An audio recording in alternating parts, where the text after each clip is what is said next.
we heard in the first interview today, Martin is trying so hard. Guys, a bit of good news, literally a bit of glitter in all of this doom and gloom.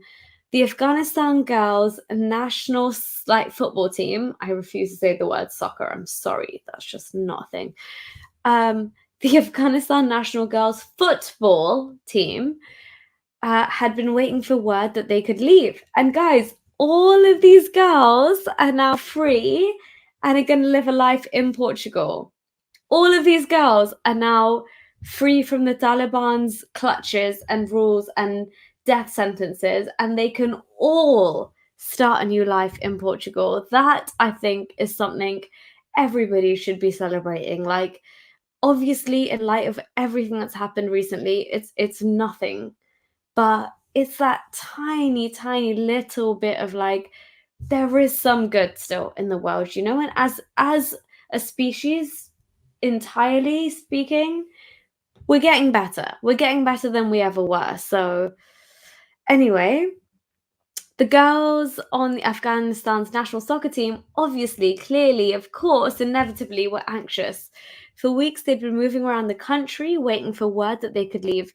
Very similar to the stories that Martin told us earlier today.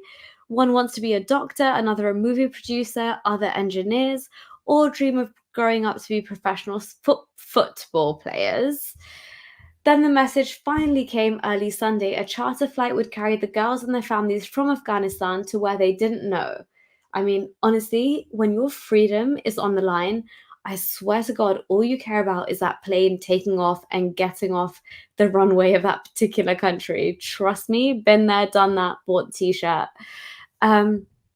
The buses that would take them to the airport were already on their way. They left their homes and left everything behind. Farkhunda Muhtaj, the captain of the Afghanistan's women's national team, who from her home in Canada had spent the last few weeks communicating with the girls and working to help arrange their rescue, told the Associated Press. They can't fathom that they're out of Afghanistan.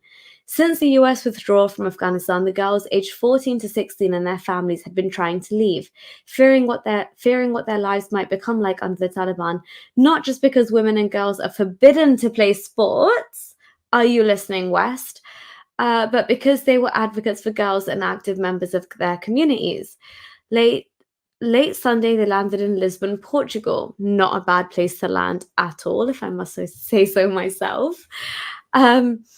But yeah, okay, I don't need to read this all to you guys. I just wanted to share a bit of good news.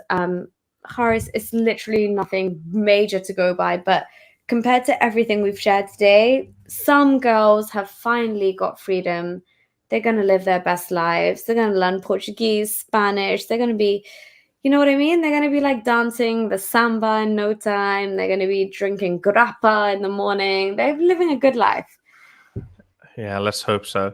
If you like these videos and want to support me in my activism, then you can support me on Patreon or PayPal. Stay free, everyone!